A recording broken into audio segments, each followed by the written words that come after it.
And welcome everybody to another edition of the GSMC Football Podcast, brought to you by the GSMC Sports Network. As always, I'm your host, Kenneth, and it's great to have you guys here on this Thursday, February 29th. We have a lot to talk about on the show today, but before I get into that, just want to remind you guys, as always, actually, we got a new link. So, to tip or donate and get your comments recognized, make sure to go to the following link. That is gsmcspodcast.net.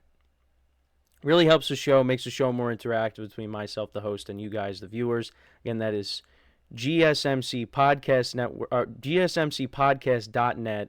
And as always, well, it's not displayed on the ticker, but that's where you got to go. So don't ignore the ticker, gsmcpodcast.net. That is the new link to go to tip or donate. Sorry, I was trying to not screw that up, but I did a little bit. But yeah, so no longer that long link that you still see on the bottom of the ticker. So that is something that I'll have to fix. But yeah, so that is, now that we got that out of the way, let's get into what we are going to talk about. So starting off the show, we're going to talk about all the Mecole Hardman stuff because he's been in the news the last couple of days. He went on a podcast and talked about his time with the Jets and how that went. And then it also came out that supposedly he leaked the game plans when he was on the Jets to the Chiefs and to the Eagles. So we're going to get into all that in just a second. Then in the second part of the show, we're going to talk about the Chiefs, actually, some moves that they made or are going to be making. And that is they released wide receiver Marquez Valdes-Scantling, so we'll talk about that, as well as all the L'Jarius Sneed stuff, because it seems like the Chiefs could be franchise tagging him, and then they could flip him to another team. So we'll get into that as well, one of their top corners on their team. So, we'll get into that. Then in the third part of the show, I'll talk about the Browns, what the Browns general manager had to say regarding Deshaun Watson and Nick Chubb. And then we'll get into some quarterback stuff regarding Zach Wilson, Kyler Murray, and Jared Goff. Zach Wilson is going to be looking to be traded. Joe Douglas gave them permission, him and his agent permission to seek out a trade. So we'll see how that all plays out, as well as the Cardinals seem to be committing to Kyler Murray with a social media post, basically saying he's their franchise quarterback. And then also the Lions gearing up to pay Jared Goff. So we'll get into all that. That's in the final part of the show. So let's get into the first topic, which is discussing Mecole Hardman. So yeah, he's been in the news for the last couple of days. And he went on a podcast. It was the I think it was called the Pivot Podcast. And he had some things to say. Yeah, the Pivot Podcast with Ryan Clark.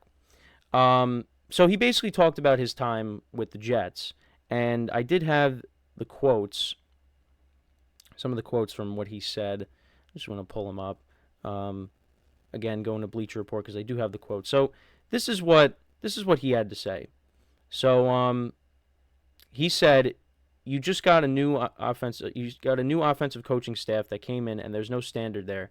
Everybody does what they want to do. Granted, the defense has more of a stabilized standard with the coaching staff on that side, so the defense has a standard. But the offense is just like, we'll just figure it out. It's Aaron's show. Let Aaron do what Aaron does. Then when Aaron goes down, it's like, we don't know what to do." He said, "I was so checked out like it was over with. I had already talked to Veach and Pat, like, come get me." So he's talking about the general manager for the Chiefs and Patrick Mahomes. Because then the Chiefs obviously traded for Hardman and, obviously caught the game-winning touchdown in the Super Bowl. So the main thing is, he's taking shots at the offense. Now, I mean, is he wrong, though, in what he's saying? Because once Aaron Rodgers went down, I mean, that was pretty much it for the Jets. I mean, listen, they, finished the season 7-10. At one point, they did have a winning record, so you thought, okay, maybe they could tread water, and then, Aaron Rodgers obviously kept talking about coming back, but that obviously never happened. Um, it just seemed like they were lost on that side of the ball once Rodgers went down. And yeah, I mean, they basically handed Rodgers the keys once they got him. They they brought in Nathaniel Hackett before they got Rodgers. So that was already an indication that that was going to happen. Then Rodgers comes in, they bring in Randall Cobb, Tim Boyle, Alan Lazard. They signed Dalvin Cook. They bring in these guys, and it just, 4 plays, and that was it. And again, I did talk about this on a previous show, but you had Tom Brady, right? He changed teams. He went to Tampa. He brings in Antonio Brown, Rob Gronkowski, Leonard Fournette, and this team goes on to win a Super Bowl. Aaron Rodgers tells the Jets, bring in my guys, Randall Cobb, Alan Lazard, Tim Boyle. And of course you go out and you sign Dalvin Cook. Now, I thought Dalvin Cook was going to be better than what he ended up being. A good 1-2 punch with him and Breece Hall, but that just never happened. That never happened. And on top of that, it doesn't help when the offensive line is not good. So it just shows I mean, listen, I love Randall Cobb, but Randall Cobb's best years are behind him. Okay, he's not the same player he once was. And Alan Lazard is a nice player, but I mean, well, he had a rough year with the Jets his first season. And they didn't bring in a legit backup quarterback. You look around the league, all these backup quarterbacks that were starting, they all would have been instant upgrades over what the Jets had once Rodgers went down. And listen, I know Mecole Hardman, him speaking out on this, it's like, well, what did Mecole Hardman do? I mean, it's not like, listen, he did catch the game-winning touchdown in the Super Bowl, okay? But did he really have a huge impact when he came back to the Chiefs? In fact, you go back to the Bills game, he could have cost the Chiefs that game because when the Bills went for that fake punt and they didn't get it, the Chiefs were driving. They were going to score a touchdown. Then they run that play with Hardman, and he fumbles through the back of the end zone for a touchback. What if the Bills took that, went down the field, scored, and ended up winning the game? That would have been on Hardman. Now, I get what Hardman's saying. Again, he has been on 3 Super Bowl winning teams. 2019, 2022, now 2023. So, he does know a little bit about winning. The Jets, not a lot of play. I mean, Rodgers and Randall Cobb, well, actually, Randall Cobb actually wasn't on that Super Bowl team, but Rodgers, he has 1 Super Bowl. Everybody else, yeah. They don't really know anything about winning. So I kind of get where he's coming from. Now, he did also get called out by Thomas Morstead, the punter. He came out and he took a shot at Hardman. I want to find the exact if I can find the exact tweet. But yeah, it just, I mean, now what Morstead said, I kind of agree with, because he basically, he took a shot at him, and basically said, a rookie outplayed you and got more playing time than you, and that was Xavier Gibson, Yeah, I mean, Morstead's not wrong. Let me see if I could find the exact tweet, because I thought I had it in my notes, but yeah, I mean, listen, when you got the punter now calling you out, I mean, that's when it's bad. But let me see if I could find it, because I know it was trending. Okay, well, of course I can't find it on Twitter, but regardless, yeah. So he basically took a shot at him. Also, Sauce Gardner, basically said the same thing about Hardman leaking the game plans to the team, to the Eagles and the Chiefs. That actually did happen. But yeah, Morstead and defensive back Sauce Gardner expressed skepticism about Hardman's comments regarding the Jets. Morstead tweeted a cautionary message about trusting disgruntled former employees and emphasized the need to earn opportunities every year. So basically he was saying, yeah, Hardman, you didn't, earn your opportunities. Because, yeah, I mean, Mecole Hardman didn't do anything with the Jets. And then that was when, Hardman said, all right, I want the Chiefs to come and get me. Now, the reason for him leaking the game plans is because of the fact that he just was getting limited play time. playing time. I mean, once Rodgers went down, I mean, it just, and you had Zach Wilson playing. Yeah, it's part of that. Part of it's because of that. But I mean, it's not like Mecole Hardman is a superstar wide receiver, and that's what the Chiefs were kind of expecting him to be when they drafted him because, obviously Tyreek Hill, wasn't going to be on the team, and they drafted him. They drafted Hardman to kind of be his replacement, and he just never took that next step. So, but he goes to the Jets looking for a role there, and they never really carved out a role for him, and he ended up getting traded back to the Chiefs, and caught the game-winning touchdown in the Super Bowl. So, Morstead is right. Hardman's also right because again, Hardman has been on winning teams, and he also talked about how on the Chiefs, everybody's kind of on the same level. There's nobody really looking down on other players. Everybody's kind of like I said on the same level. With the Jets, it was like you had like Rodgers up here. I guess from what I'm getting from it is Rodgers was up here, and then there were other players like down here.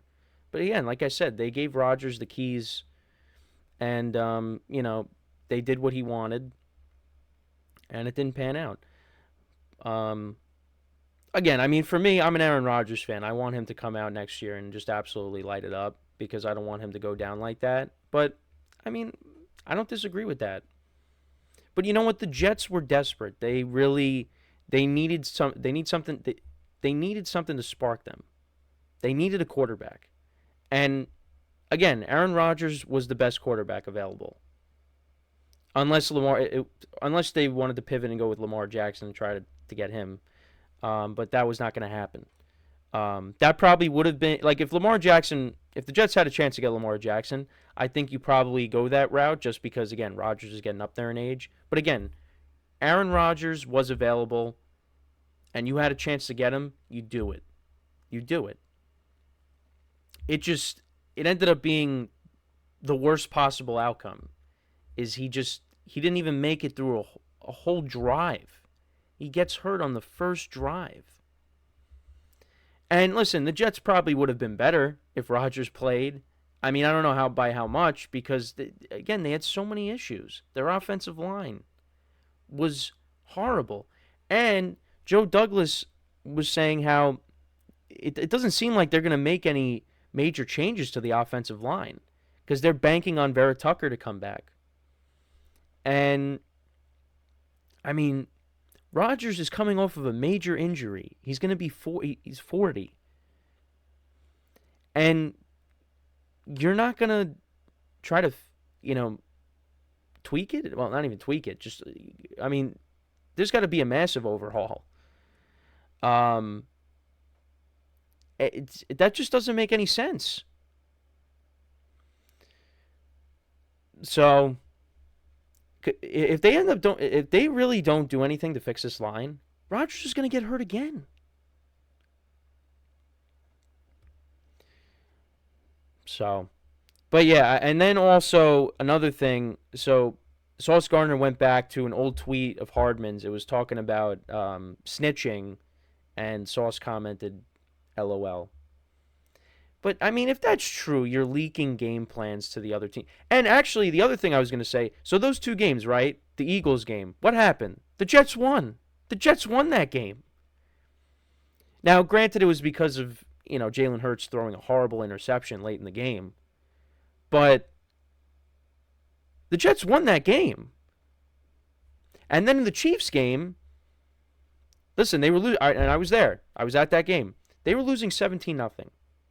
And then all of a sudden, the game flipped. And, listen, the Jets only lost by 3 in that. They could have won that game. I mean, they picked off Mahomes twice. I mean, Zach Wilson, that was probably the best game I've ever seen Zach Wilson play, and I was in attendance for that. And, they could have won that game. Now, there was a couple bad penalties at the end. But they played the Chiefs tough. So those were the two games that Hardman leaked the playbook to, supposedly, allegedly. Is in a game they won and a game they could have won against the eventual Super Bowl champs. Well, defending Super Bowl champs, and now they won again. So I don't know. It's wild, but yeah. I mean, this also is a reflection on the Jets too. I mean, they're just you know. I know the report card grades came out for for all the teams. That's something that I definitely want to touch upon. Over the next couple of days. Well, tomorrow's Friday, but over the next few shows, definitely want to dive into that. But yeah, I mean, it's a reflection. It's a bad reflection on the Jets and just how Rodgers gets there, and it's just he's kind of in charge. And I mean, you got your general manager coming out and saying now that you're not really going to make any significant changes to the offensive line. Yeah, I don't know about that. So, we're going to take our first break of the show. And then when we come back, we'll talk about the Kansas City Chiefs more. We'll talk about some of the moves they made. Very long title here, but of the segment. But yeah, so we're going to talk about them releasing Valdez-Scantling and also L'Jarius Sneed trade rumors as, the Chiefs kind of have a plan as to what they're going to do with him, possibly. And that's what we'll get into when we come back from our first break. So stick around, and we'll be right back here on the GSMC Football Podcast.